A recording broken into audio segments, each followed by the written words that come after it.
దేవుని ప్రియమైన బిడ్డలారా, ప్రభువైన యేసుక్రీస్తు వారి నామంలో మీ అందరికీ నా హృదయపూర్వకమైన వందనాలు చెల్లిస్తున్నాను.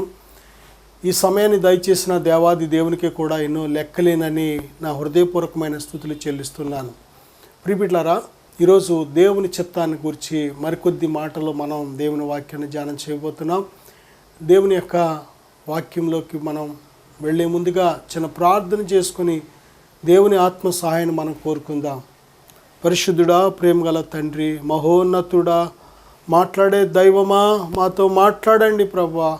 వినే చెవి, గ్రహించే హృదయం మా అందరికీ దయచేయండి. మీడియా ద్వారా ఎంతమంది ఈ మాటలు ఆలకిస్తున్నారో వారందరినీ మీ స్వాధీనపరచుకోండి. వారి పట్ల మీ సంపూర్ణమైన చిత్తాన్ని వారు గ్రహించుటకు సహాయం దయచేయమని యేసుక్రీస్తు వారి నామంలో అడుగుచున్నాను తండ్రి, ఆమేన్. మొదటి భాగంలో చాలా విషయాలు మనం ధ్యానం చేశాం.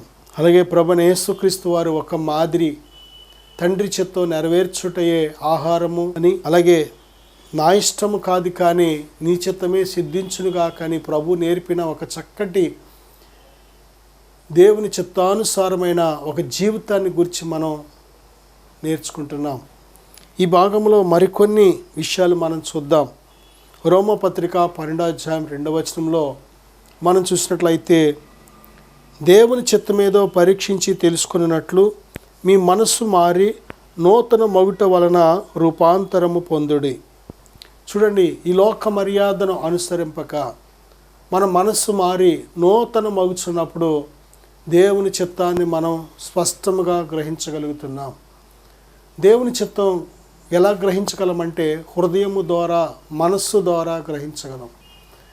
మనస్సు ఎప్పుడైతే మారు మనసు పొందుతుందో అప్పుడు మాత్రమే దేవుని చిత్తములో ఉండే ఆ క్వాలిటీస్ మనం తెలుసుకోగలం. ఉత్తమము, అనుకూలము, సంపూర్ణమునైన దేవుని చిత్తాన్ని మనం గ్రహించాలంటే తప్పనిసరిగా మనకు మారు మనసు అవసరం. మారు మనసు, పరలోక రాజ్యం చేరాలన్నా మారు మనసే. ప్రభు చెప్తున్నారు కదా, మత్తయి సువార్త 4లో, పరలోక రాజ్యము సమీపించి ఉన్నది, మారు మనసు పొందండి. పరలోక రాజ్యం చేరాలన్నా మారు మనసే. దేవునితో సహవాసం చెయ్యాలన్నా మారు మనసే అవసరం. దేవుని చిత్తం కనుగొనాలన్నా మారు మనసు అవసరం. హానోకు దేవునితో నడిచాడు. ఎలాగంటే ఆయన చిత్త ప్రకారం జీవించడం వల్ల. ఆయన చిత్త ప్రకారం జీవించడానికి ప్రత్యేకమైన కారణం ఏంటంటే మారు మనసు పొందిన జీవితం. దేని బిడ్డలారా, నోవహు దేవునితో నడిచాడు. నోవహు దేవుని స్వరాన్ని విన్నాడు. నోవహు తన కోసం, తన కుటుంబ రక్షణ కోసం ఒక ఓడను చేసుకొని ఆ భయంకరమైన రాబోతున్న జల ప్రళయం నుంచి రక్షించబడ్డాడు. కారణం ఏంటంటే మారు మనసు పొందాడు. తన మనసు మార్పు చెందింది. కాబట్టే దేవుని చిత్తాన్ని గ్రహించి దేవుని చిత్త ప్రకారము ఒక ఓడను చేసుకొని తన కుటుంబాన్ని రక్షించుకొని ఈ భూమి మీద ఇంకా మనము ఈ భూమి మీద పుట్టి పెరగడానికి ఒక చక్కటి నిదర్శనంగా నిలబడ్డాడు.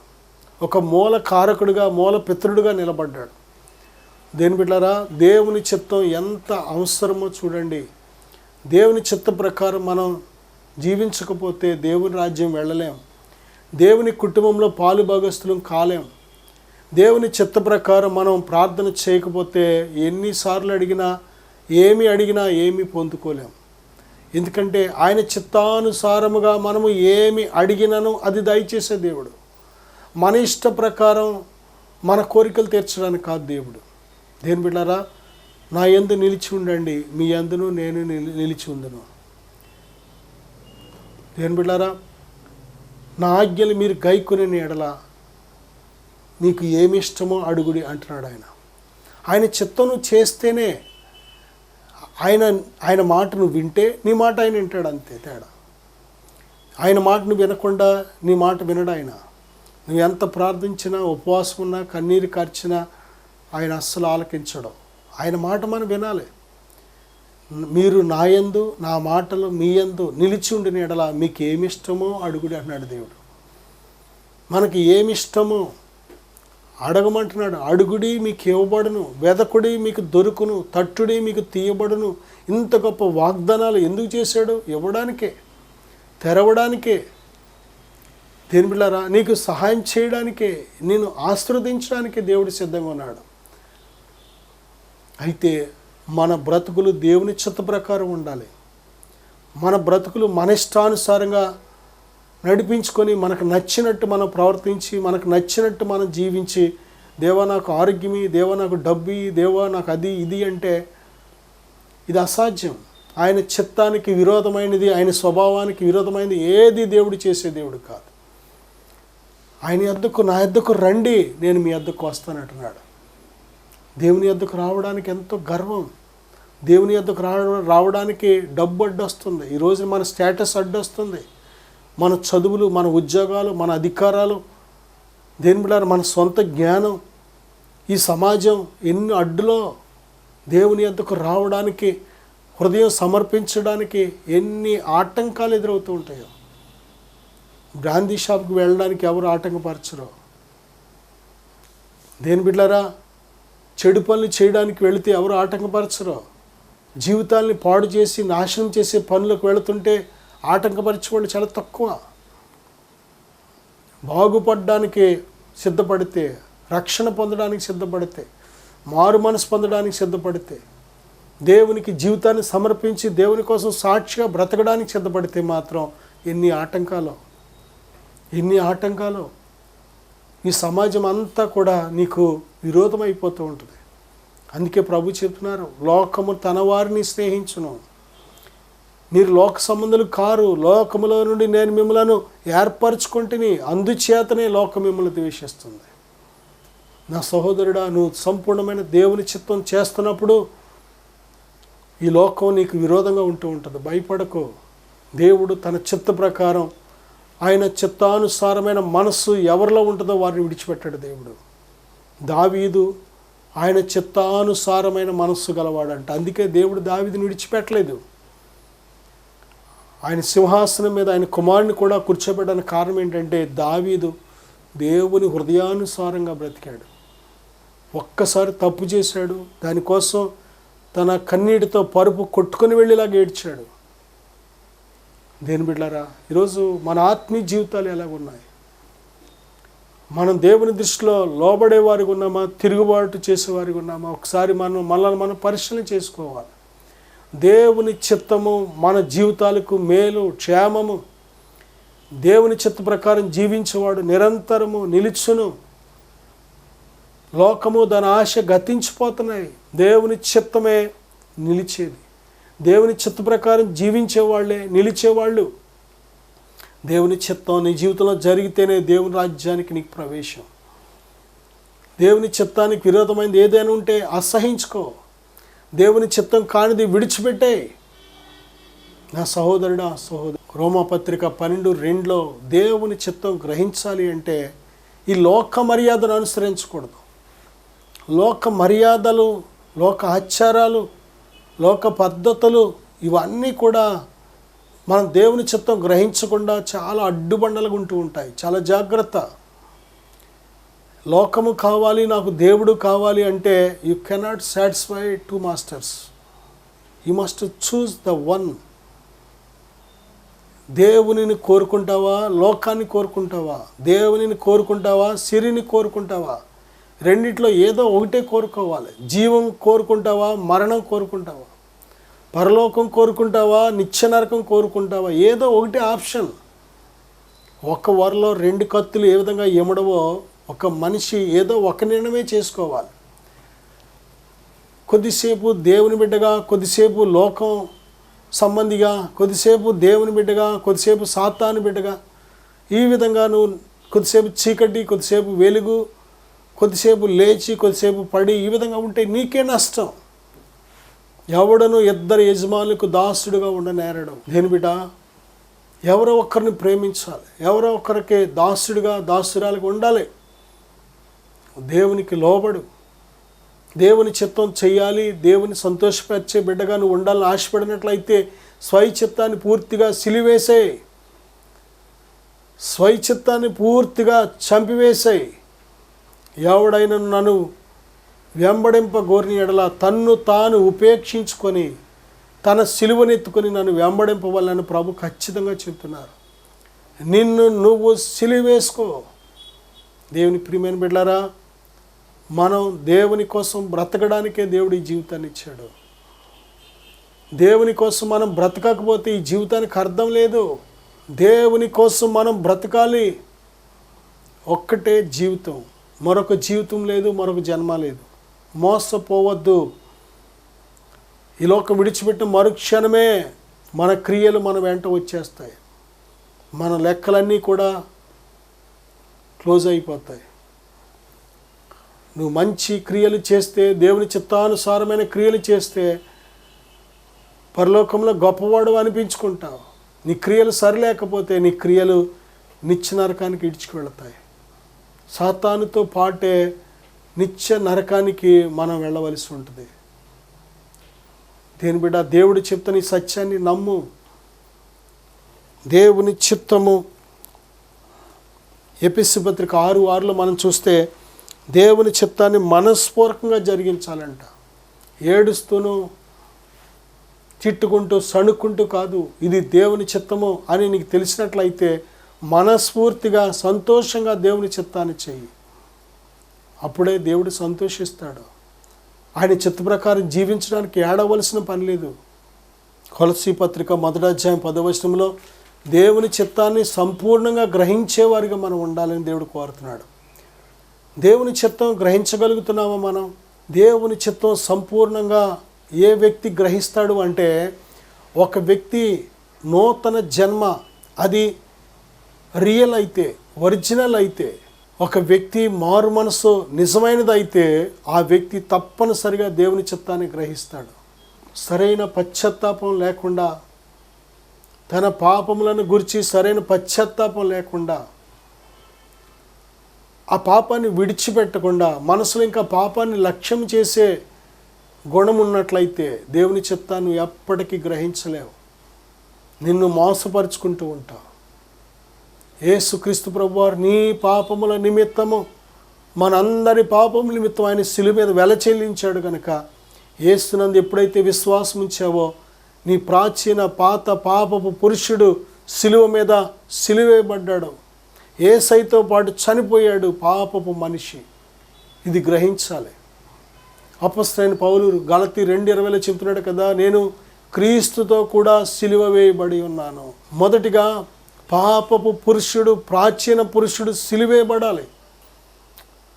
ప్రభువైన యేసుక్రీస్తు వారు సమాధి నుండి తిరిగి లేచారు పునరుద్ధానుడుగా. కాబట్టి నిన్ను ప్రభువును బట్టి, పునరుద్ధానుడైన యేసుక్రీస్తుని బట్టి నిన్ను సజీవుడిగా ఎంచుకోవాలి. ఆయన నీతో నీలో నివాసం ఉంటున్నాడు కనుక సజీవుడైన ప్రభువైన యేసుక్రీస్తునందు విశ్వాసము ద్వారా నువ్వు జీవించాలి. ప్రియబిడ్డ, పాత జీవితం క్షమించబడకుండా, విడిచిపెట్టకుండా, పాత జీవితం సిలువ వేయబడకుండా, పశ్చాత్తాపం లేకుండా, మారు మనసు లేకుండా దేవుని చిత్తాన్ని గ్రహించడం అసాధ్యం. ప్రార్థన చేసి ఇంకా వాళ్ళని అడిగి వీళ్ళని అడిగి, ఏమండి దేవుని చిత్తం ఏంటో చెప్పండి, మీరు వెళ్ళమంటే వెళ్తాం, మీరు చేయమంటే చేస్తాం, లేకపోతే చేయమని ఈ విధంగా నువ్వు ఆధారపడి జీవించవలసిన పరిస్థితి. ఎప్పుడు కూడా సాతాను మోసపరచడానికి అతి సులువుగా నువ్వు దొరికేస్తూ ఉంటావు. చాలా జాగ్రత్త. దేవుని చిత్తం నీ అంతటా నువ్వే గ్రహించే బిడ్డగా ఉండాలి. దేవుడు ఏ ఒక్కరికి దూరంగా ఉండే దేవుడు కాదు. ఆయన అందరికీ సమీపంగా ఉన్న దేవుడు. ఆయన మనలను ప్రేమిస్తున్నాడు. కాబట్టి నా సహోదరుడా, ఆయన చిత్తాన్ని ఆయన మనకు బయలుపరచడానికి ఎల్లప్పుడూ సిద్ధంగా ఉన్నాడు. యోహాను సువార్తలో 10వ అధ్యాయంలో ప్రభు చెప్తున్నారు, నా గొర్రెలు నా స్వరము వినును. దేవుని స్వరం వినడానికి సిద్ధమైన బిడ్డగా నువ్వు ఉండాలి. ఆయన తన స్వరము చేత, తన ఆలోచన చేత నిన్ను నడిపించే దేవుడు ఆయన. కొలస్సీ పత్రిక 4:12 మీరు సంపూర్ణులను, ప్రతి విషయంలో దేవుని చిత్తమును గూర్చి సంపూర్ణ ఆత్మ నిశ్చయత గలవారునై నిలకడగా ఉండవలనని దేవుడు కోరుతున్నాడు. దేవుని చిత్తాన్ని గురించి సంపూర్ణ ఆత్మ నిశ్చయత మనలో ఉండాలి. చాలాసార్లు దేవుడు మనతో మాట్లాడుతుంటే మన లోపల చాలా డిస్టర్బెన్స్లు ఉంటూ ఉంటాయి. స్వైచిత్తం ఒక ప్రక్కన అయితే సాతానుగాడు ఒక ప్రక్కన ప్రేరేపిస్తూ ఉంటాడు. ఇస్కరియోతు యోధానే ప్రేరేపించాడు. అసలు ఇస్కరియోతు యూదా యేసయ్య దగ్గరికి వచ్చిన కారణం ఏంటి? సేవ చేయాలి, ఆయన ప్రేమను ప్రకటించాలి, గొప్ప గొప్ప కార్యాలు. మిగిలిన శిష్యులు ఎలాగైతే భూలోకాన్ని తలక్రిందులు చేసే గొప్ప ఆత్మశక్తివంతులుగా వారు ఎలా వాడబడ్డారో అటువంటి దేవుని చేతిలో వాడబడే పాత్రగా ఉండాలని పిలుపుతో ఇస్కరియోతు యూదా వచ్చాడు. అది దేవుని చిత్తం. దేవుని చిత్తం అది. ఇస్కరియోతు యూదా పట్ల దేవుని చిత్తం. మిగిలిన శిష్యులు ఏ విధంగా వాడబడ్డారో ఆ విధంగా వాడబడాలి. దేని బిడ్డారా, సాతానుగాడు లోపల నుంచి ఒక సణుగుడు ప్రారంభించాడు. గుణగుణ గుణగుణ గుణగుణ. ఏమని అంటే యేసు ప్రభుని అప్పగించేయి, వారికి అప్పగిస్తే నీకు డబ్బు ఇస్తారు, డబ్బు వస్తుంది నీకు. ఇస్కరియోతు యూదా 30 వెండి నాణేల కోసం, డబ్బు మీద ఉన్న మమకారం ప్రేమ చావక డబ్బు పిచ్చి ఎక్కువ కాబట్టి ఆ డబ్బు కోసం ఆఖరికి ప్రభువుని అమ్మేయడానికి కూడా వాడు వెనుదిరగలేదు. కారణం డబ్బు పిచ్చి. నువ్వు దేన్ని ప్రేమిస్తావో, మనుషులు ప్రేమిస్తావా, మనుషులు పిచ్చి, డబ్బును ప్రేమిస్తావా, డబ్బు పిచ్చి, బంగారాన్ని ప్రేమిస్తావా, బంగారం పిచ్చి. దేన్ని ప్రేమిస్తావో ఆ పిచ్చి ద్వారానే సాతానుగాడు నిన్ను వాడుకుంటాడు. చాలామందికి ఎన్నో రకాల పిచ్చి ఉంటాయి. సాతానుగాడికి చాలా సులువుగా దొరుకుతూ ఉంటారు. అన్నిటికంటే అందరికంటే నువ్వు ప్రభువును ప్రేమిస్తే, మనస్ఫూర్తిగా నీ పూర్ణ హృదయంతో, నీ పూర్ణ ఆత్మతో, నీ పూర్ణ శక్తితో దేవునిని ప్రేమించడం నువ్వు సిద్ధంగా ఉంటే సాతాను నిన్ను మోసపరచలేడు. దేని బిడ్డారా, దేవుడు తన చిత్తాన్ని బయలుపరుస్తాడు. ఆయన ప్రేమించే వారికి తప్పనిసరిగా ఆయన మార్గంలో నడవడానికి ఆయన సహాయం చేస్తూ ఉంటాడు. దేని బిడ్డ, ఇస్కరియోతు యూదా తన హృదయంలో సాతాను స్వరం విని లోబడిపోయాడు. చాలామందికి శరీర స్వరం సంసోను శరీర స్వరానికి లోబడిపోయాడు. క్షణికాల సుఖం కోసం దెలీలాతో అక్రమ సంబంధానికే లోబడిపోయాడు. ఏసావు పొట్ట కూటి కోసం, ఒక పూట కూటి కోసం ఆ శరీర సంబంధమైన స్వరానికి లోబడిపోయాడు. చాలామంది ఒక్కొక్కరు ఒక్కొక్క దానికి లోబడిపోతూ ఉంటారు. కొంతమంది లోకానికి లోబడిపోతూ ఉంటారు. లోకములు ఉండే నేత్రాశలు, శరీరాశలు, వాటికి లోబడిపోతూ ఉంటారు. దేని బిడ్డ, దేవుని స్వరం వినాలి అంటే నిన్ను సిలువేయబడాలి. ప్రాచీన స్వభావం సిలువేయబడాలి. దేవుని రాజ్యం చేరాలి అన్నా తప్పనిసరిగా మారు మనసు అనుభవం మనకు కావాలి. రక్షణ పొందిన అనుభవం మనకు కావాలి. పాపాన్ని గురించి పశ్చాత్తాపడి కన్నీరు విడిచిన అనుభవం, విరిగి నలిగిన హృదయం అనుభవం మనకు కావాలి. అది లేకపోతే దేవునితో సరైన కాంటాక్ట్ అనేది, భక్తి చేస్తావు కానీ సంపూర్ణ నిశ్చయత, దేవుని చిత్తాన్ని గురించిన సంపూర్ణ నిశ్చయత నీకు ఉండదు. ఆ జన్మ సరైనదైతే, నూతన జన్మ అనుభవం నిజమైనదైతే, పరిశుద్ధాత్మ ద్వారా నువ్వు నిజముగా నూతనంగా జన్మించినట్లయితే, దేవుని వాక్యము చేత నువ్వు నిజముగా జన్మించినట్లయితే, దేని బిడ్డ, దేవుని చిత్తాన్ని 100% ఖచ్చితంగా నువ్వు గ్రహించగలుగుతావు, నిశ్చయతతో ఉంటావు. కనుక ఎటువంటి ఒడిదుడుకులు వచ్చినా, ఎటువంటి ఆటుపోట్లు వచ్చినా భయపడవు. దేవుడు యోసేపుకి ఆయన చిత్తాన్ని బయలుపరిచాడు. దేవుడు. ఏంటి ఆయన చిత్తం? ఆయనను దేవుడు గొప్ప ఉన్నతమైన అధికారిగా, ఒక నక్షత్రంగా చేయబోతున్నాడు. ఆయన పని నిలబడి ఉంది, మిగిలిన పనులన్నీ కూడా నమస్కరిస్తున్నాయి. ఎంత గొప్ప దేవుని నుంచి ఒక పిక్చర్, ఒక విజన్, ఒక దర్శనం అనేది చాలా అవసరం మనకి. దర్శనం లేని చోట జనులు నశించెదరు. నీ పట్ల దేవుడు ఎటువంటి ప్రణాళిక కలిగి ఉన్నాడు, నీ పట్ల దేవుని చిత్తం ఏంటి నువ్వు గ్రహించినట్లయితే నీ ఆత్మీయ జీవితం ఎలా ఉంటుందో తెలుసా? యోసేపుకి ఎప్పుడైతే ఒక్కసారి దేవుని చిత్తము తెలియబడిందో, గోతులో పడేసినా సరే బెదరలేదు, చెదరలేదు. పైకి తీసి ఇష్మాయేలీలకు అమ్మేసినా సరే బెదరలేదు, చెదరలేదు. ఆ యొక్క కొనుక్కున్న వ్యక్తి దాసుడిగా, ఇంట్లో పనివాడిగా ఎంతో పని చెప్తున్నా సరే బెదరలేదు, చెదరలేదు. ఆ యజమాని భార్య కన్నేసి శోధిస్తున్నా సరే బెదరలేదు, చెదరలేదు. శోధన జయించాడు, పాపం జయించాడు, శ్రమను జయించాడు, నిందలు జయించాడు, గాయాలు జయించాడు, కన్నీరు జయించాడు, దుఃఖాన్ని జయించాడు, వేదనలు జయించాడు, ఒంటరితనాన్ని జయించాడు. అన్నిటినీ జయించి నమ్మకంగా ఉన్నాడు. తగిన సమయం వచ్చింది. మంచి యవ్వన వయసులో దేవుడు ఆయన చిత్త ప్రకారం యోసేపు అన్నిట్లో పాస్ అయ్యాడు, అన్నిట్లో మంచి మార్కులు తెచ్చుకున్నాడు. సమయం వచ్చింది, ఐగుప్తు దేశానికి ఉన్నతమైన అధికారిగా హోదాలో దేవుడు పెట్టేశాడు. ఆయన తగిన కాలమందు నిన్ను హెచ్చించినట్లు ఆయన బలిష్టమైన చేతి కింద దీన మనస్కులుగా, దీనుడిగా, దీనురాలుగా, నమ్మకస్తురాలుగా నువ్వు ఉన్నట్లయితే తగిన సమయం వస్తుంది. నిన్ను హెచ్చించే సమయం, నీ కన్నీరు తుడిచే సమయం, నిన్ను ఆశీర్వదించే సమయం తప్పనిసరిగా వస్తుంది. ప్రస్తుతం అంతా దుఃఖకరంగా, వేదనకరంగా, అయ్యో దేవుని చిత్త ప్రకారం నేను జీవిస్తున్నాను, ఎక్కడ ఏ పాపము కూడా చేయలేదు, కానీ ఎందుకు నాకు ఇంత శ్రమ అనుకుంటున్నావేమో. కాదు, నువ్వు అందులో పాస్ అవ్వాలి. అదొక ఎగ్జామ్. చదువుకునే పిల్లలకు ఒక 6, 8, 10 పరీక్షలు ఉంటాయి. దేని బిడ్డారా, అన్నీ ఒక్క సబ్జెక్ట్ కాదు, అన్నీ కూడా ఒక్క సబ్జెక్ట్ కాదు. వీళ్ళు సంవత్సరం అంతా చదువుకున్న 8 రకాల సబ్జెక్టులు ఉంటాయి చూసారా, ఆ ప్రతి సబ్జెక్ట్లో కూడా వారికి ఒక పరీక్ష పెడతారు. వారు 300 రోజులు చదివింది 3 గంటలే ఉంటుంది పరీక్ష.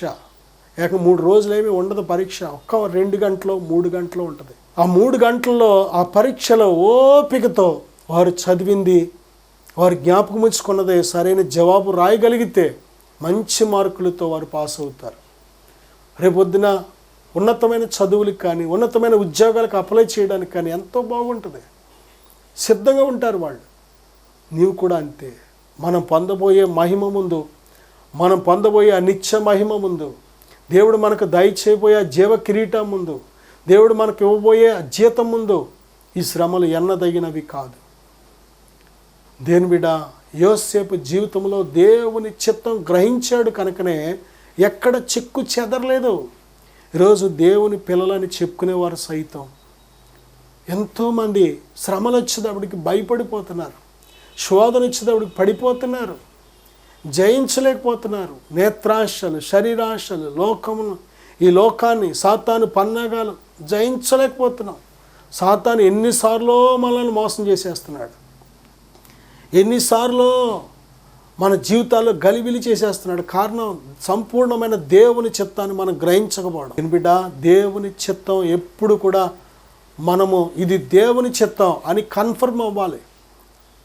సంపూర్ణమైన నిశ్చయత మనం కలిగి ఉండాలి.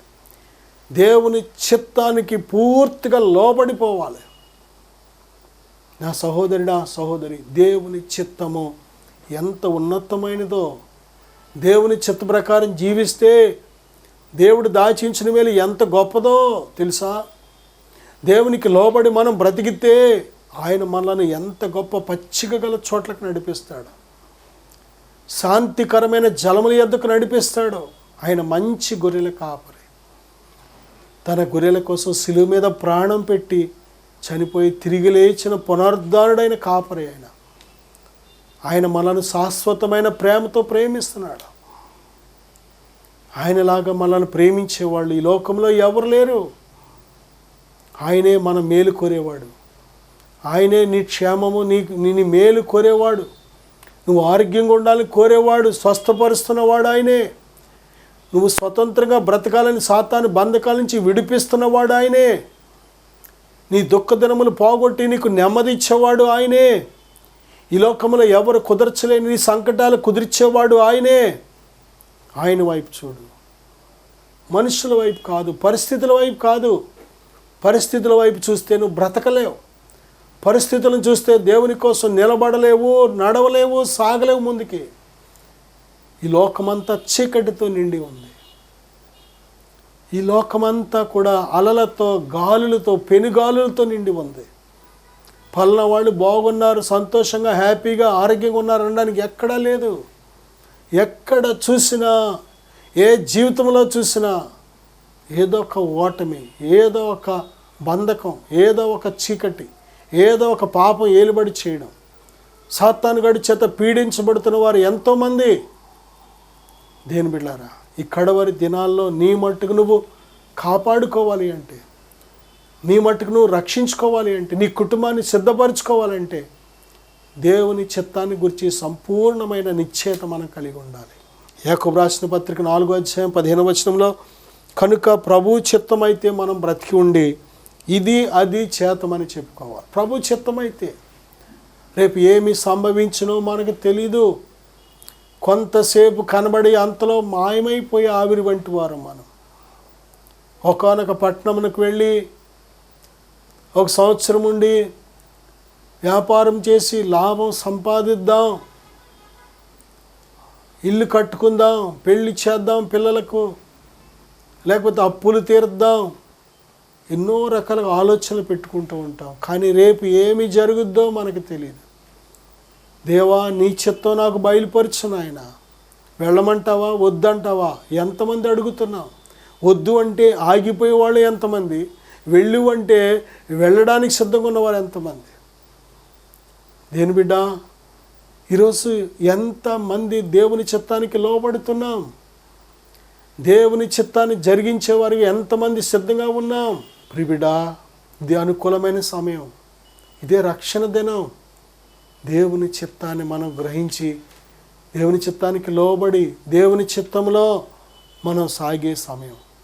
ఇప్పటి వరకు ఇంతకాలం మన స్వైచిత్తాన్ని చేసుకుంటూ మనకు నచ్చినట్టు, మనకిష్టమైనట్టు, మన దృష్టి యొక్క ఇష్టం చొప్పున, మన కోరిక చొప్పున ప్రవర్తించి ఆయనను గాయపరిచామేమో, దుఃఖపరిచామేమో, ఆయాసపరిచామేమో. ఇప్పుడైనా సరే, మిగిలిన కాలమైనా దేవా, నీ చిత్త ప్రకారం నేను జీవిస్తానయ్యా, నీ చిత్తానికి లోబడతానయ్యా అని దేవునికి సజీవయాగంగా మన ప్రాణాత్మ దేహాలను సమర్పించుకొని ప్రభు కోసం బ్రతుకుదాం. నేను మీకోసం చిన్న ప్రార్థన చేస్తాను. దయచేసి ప్రార్థన ఏకీవించండి. పరిశుద్ధుడా, ప్రేమగల తండ్రి, ఇదిగో ఈ ప్రార్థన ఏకీవిస్తున్న ప్రతి బిడ్డను ఇప్పుడే దర్శించు నాయన. వారి నేత్రం తెరవండి అయ్యా, వారి హృదయం తెరవండి. మీ చిత్తాన్ని గ్రహించుటకు కావలసిన సిద్ధపాటు వారు కలిగి ఉండేటకు సహాయం దయచే నాయన. మీ చిత్తము కంటే ఉత్తమమైనది ఏమీ లేదయ్యా, మీ చిత్తము కంటే గొప్పది ఏమీ లేదు నాయన. మీ చిత్తమే సంపూర్ణమైనది, మీ చిత్తమే అనుకూలమైనది ప్రభువా. నాయన, నీ బిడ్డలు మీ చిత్తాన్ని గ్రహించుటకు వారి హృదయాలు తెరవండి అయ్యా. మీ చిత్తానికి లోబడే మనసులు వారు కలిగి ఉండడం సహాయం దయచే నాయన. మీ చిత్తములో చేయబడి నడిపించండి అయ్యా. ఎత్తుకునే దేవుడు, చంక పెట్టుకునే దేవుడు, సహాయం చేసే దేవుడు నాయన. మీరు మాకు తోడుగా ఉన్నందుకు స్తోత్రాలు. నీ బిడ్డలను బలపరచు తండ్రి, లేవనెత్తండి. మీ చిత్తం కానిది దూరం చేయండి. మీ చిత్తం కానిది ప్రతి బంధకాల నుంచి విడుదల మీ నామంలో కలుగునుగాకని ప్రార్థిస్తున్నానయ్యా.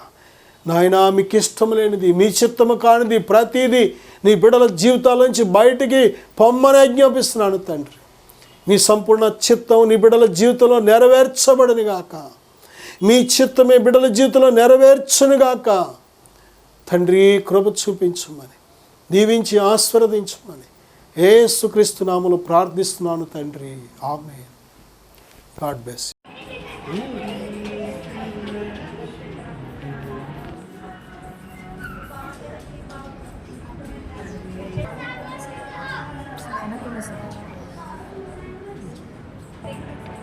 ఒకరోజు సేవకులు ఎనైటింగ్ వాటర్ ద్వారా ప్రార్థన చేస్తున్నారని నేను విన్నాను. ఆ ప్రార్థన చేయించుకున్న వారి జీవితంలో ఎన్నో గొప్ప కార్యాలు దేవుడు చేశారు. చాలామంది విడుదల లేని వారు విడుదల పొందుకున్నారు, స్వస్థత లేని వారు స్వస్థత పొందుకున్నారు. ఎప్పుడైతే ఆ సాక్ష్యాన్ని నేను విన్నానో, నా జీవితంలో కూడా దేవునిలో బలంగా సాగాలని, దేవునిలో నడవడానికి, నేను కూడా దేవునిలో స్థిరముగా ఉండాలని చెప్పి ఒకరోజు సేవకుల యొద్దకు వెళ్ళి ప్రార్థన చేయించుకున్నాను. ఎప్పుడైతే సేవకుల ద్వారా ప్రార్థన చేస్తున్నప్పుడే దేవుడు నన్ను బలంగా తాకారు. వెంటనే నా హృదయం నుంచి ఏదో ఒక తెలియని బంధకం, ఏదో ఒక చీకటి నా నుంచి బయటికి వెళ్ళిపోవడం నేను గ్రహించాను.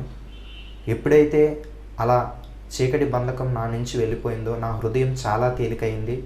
దేవుడు తన బలమైన ఆత్మతో నన్ను నింపి నన్ను స్థిరపరిచి తన ఆత్మతో నన్ను ముద్రించారు. ఆ రోజు నుంచి ఈ రోజు వరకు కూడా నా జీవితంలో దేవుడు ఎన్నో గొప్ప కార్యాలు చేశారు. నా జీవితంలో చేసిన ఈ కార్యమును బట్టి దేవునికే సమస్త మహిమ, ఘనత, ప్రభావములు యుగయుగములు చెల్లునుగాక.